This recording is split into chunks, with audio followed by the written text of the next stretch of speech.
परिवर्तन की शुरुआत जब की जाती है तो विरोध सबसे पहले घर से होता है, अपने लोग करते हैं। एक बेटे ने जो परिवार का आज तो जिम्मेदार है, लेकिन उसने किस तरह की कठिनाइयों का सामना किया होगा जब रूढ़िवादिता के खिलाफ,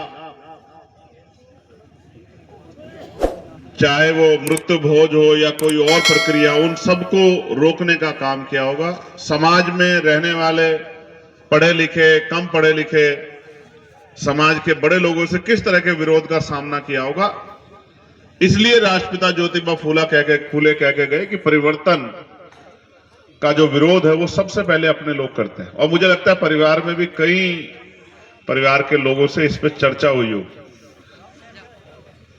अच्छी बात यह है कि परिवार का जो साथी है वो भी इनके विचार से बिल्कुल मिलता है। ये इस परिवार के लिए बहुत शानदार बात है, क्योंकि मेरा तो घर है, मैं जानता हूं। मैं 2-3 जगह अगर कहीं देश में गया हूं तो वो यही है, उरई, यही बेल्ट है, यही क्षेत्र है जहां मैं 2-3 बार गया हूं, वरना मुश्किल से 1-2 बार कहीं जा पाया हूं। व्यक्तिगत कार्यक्रम में तो नहीं गया हूं। तो मैं एक राष्ट्रपिता ज्योतिबा फूले की जो इंपोर्टेंट लाइन है जिसमें वो कहते हैं कि विद्या बिना मति गई, मति बिना नीति गई, नीति बिना गति गई, गति बिना धन गया, बिना धन के शूद्र बेहाल हुए। एक अविद्या ने कितना नुकसान किया। हमारे तमाम महापुरुषों को आप अगर देखोगे, सबने शिक्षा को हथियार के रूप में बताया। और क्योंकि ठंड बढ़ रही है, मैं तो एक समय ऐसा था जब सूरज अभी बीच में निकल के हमें ऊर्जा दे गया, तो वरना मुझे बड़ी ठंड लग रही थी। मैं कह रहा था यार सर्दी बहुत हो रही है, कार्यक्रम को शॉर्ट किया जाए। लेकिन मैं तो आपकी हिम्मत की दाद देता हूं कि कैसे डटे हुए बैठे हो यार आप लोग। आप लोग तो मंच की हिम्मत बढ़ा देते हो। अगर आप लोग ना डटो तो मंच पे बैठने वाला वैसे ही जो है। और ये वो लोग हैं जो वैचारिक लोग हैं। इस मंच से क्या क्या नहीं कहा गया विश्वास पाखंडवाद को, क्या क्या नहीं, किस तरह के हमले हुए, एक से बड़ा एक हमलावर, नीचे ऊपर सब लोग डट के खड़े थे। इतने हमले के बाद भी मनुवाद अगर ताकतवर है तो हमें चिंतन करना चाहिए कि उसका कारण क्या है। क्योंकि इतना खुल के मनुवाद के खिलाफ जब इतने पहरेदार खड़े हैं, फिर भी मनुवाद तेजी से आगे बढ़ रहा है और उसकी जड़ें गहरी हो रही है और उसकी जड़ें हमारे घर तक है। तो इसमें एक सबसे बड़ा मेरा सुझाव आपको यह है कि आप अपने परिवार को आंदोलन से जोड़िए, वैचारिक से जोड़िए। अगर आप अपने परिवार को, यही कहा जाता है ना सबसे बड़ी बात, कि भाई पत्नी नहीं सुनती है, अब बताओ घर में झगड़ा कौन कराए। मां नहीं सुनती है, बहन नहीं सुनती है, भाभियां नहीं सुनती है। उसका एक साधारण तरीका मैं आपको बता रहा हूं।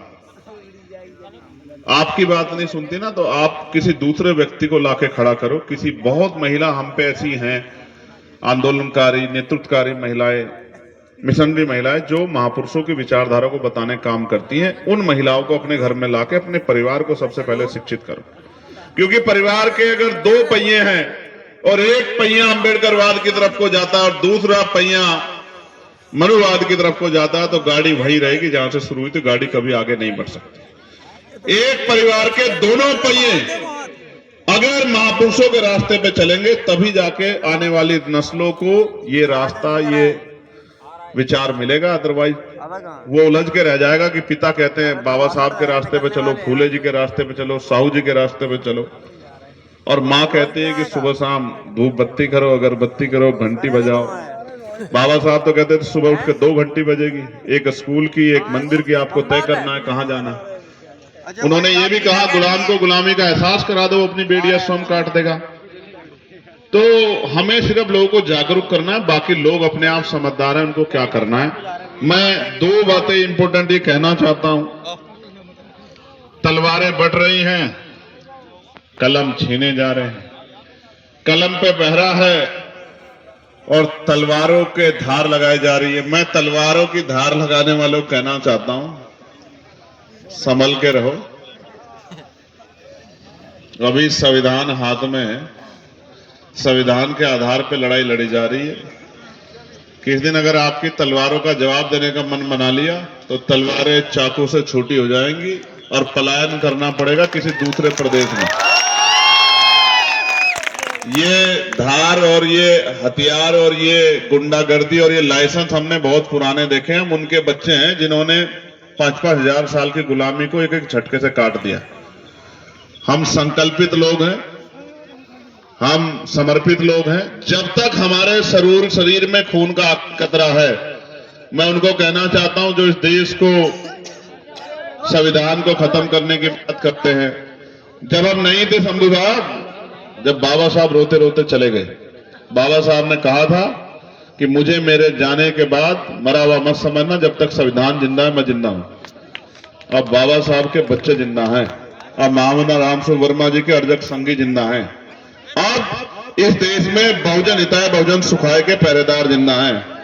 संविधान पे आंख उठाने वालों को ऐसा सबक सिखाया जाएगा कि भीमा कोरेगांव हल्का पड़ जाएगा। भीमा कोरेगांव के बाद नई पिक्चर जो देखी जाएगी वो हिस्टोरिकल होगी। मैं संविधानवादी हूं, लेकिन बहुत जिम्मेदारी से कह रहा हूं, अगर संविधान पे आंच आई तो हर कीमत से गुजर सकते हैं, इस बात को आप याद रखना। और जिसको हमारी ताकत देखनी हो वो गलतफहमी में ना रहे। अगर हम चुप रहते हैं उसका एकमात्र कारण यह है कि हम संविधानवादी हिंसक नहीं, लेकिन हम सेल्फ डिफेंस करना जानते हैं, हिंसा का जवाब देना जानते हैं। तो मैं आप सबसे भी कह रहा हूं, नौजवानों को, भेड़ बकरी बनने से अच्छा है, कहा है ना महापुरुषों ने कि 100 दिन बकरे की तरह जीने से अच्छा एक दिन शेर की तरह जियो। भेड़ बकरी की तरह मत जियो जिनको बार बार किसी काम के लिए टोका जाए। योद्धा बनो योद्धा। और हमने इस आंदोलन के जरिए भेड़ बकरी नहीं तैयार की, योद्धा तैयार किए। एक एक योद्धा हजारों हजार लोगों का मुकाबला कर सकता है, वैचारिकी के तौर पे, संघर्ष के तौर पे, समर्पण के तौर पे। और बहुत शानदार कहा था नवीन भाई ने कि क्रांति उत्सव होती है। संघर्ष में जो रो पड़ता है, संघर्ष में जो डर जाता है, वो कभी क्रांति नहीं कर सकता है। जेल मुकदमे क्या है? जेल मुकदमे, हम जेल मुकदमों से चल के यहां तक आए और हमने गोली खाई। अब आज के वर्तमान राजनीति में हमारे जैसा एक व्यक्ति नहीं होगा जो गोली खा के और फिर से उतनी ताकत से मनोवाद का और तमाम तरह की गुंडागर्दी का उतनी ताकत से सामना कर रहा है, चाहे पार्लियामेंट हो या सड़क। मैं आपको भी कहता हूं, बहादुर नौजवानों, हम नहीं आ पाते इधर। आपकी जिम्मेदारी बनती है कि घर से निकल के घर घर जाके लोगों को तैयार करो। नारा अच्छा लगाते हो, छातियों पे अपने अपने इस पे सीने पे लिखवा दिए, हमारी फोटो बनवा दी, हम देखते हैं आप लोगों को, आपके प्यार को समझते हैं। लेकिन हम भी कुछ करना अगर आपके लिए चाहते हैं, उसके लिए हमें आपकी मदद की जरूरत है। और वो ज्ञान से बात आगे बढ़ेगी। ये लोकतंत्र लाठी डंडों की कीमत नहीं है, यहाँ सरों की कीमत है। आप खूब पढ़ो, खूब ज्ञान हासिल करो, ज्ञान में किसी पीछे मत रहो और आगे बढ़कर समाज का नेतृत्व करो।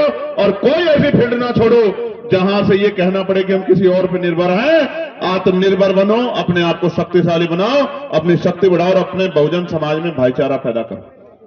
यहां जितने लोग बैठ बोले, किसी के पीछे यादव टाइटल लगा था, किसी के पीछे मंडल टाइटल लगा था, किसी के पीछे वर्मा टाइटल लगा था, किसी के पीछे प्रजापति टाइटल लगा था, किसी के पीछे और इधर उधर तमाम टाइटल लगे थे, किसी के कुमार लगा था, किसी के कुछ और गौतम लिखा था। लेकिन सब एक ही बात बोल रहे थे कि हम भाई हैं, हम भाई हैं, हम भाई हैं। आपकी समझ में आना चाहिए कि हम भाई, हम वैचारिकी के भाई हैं।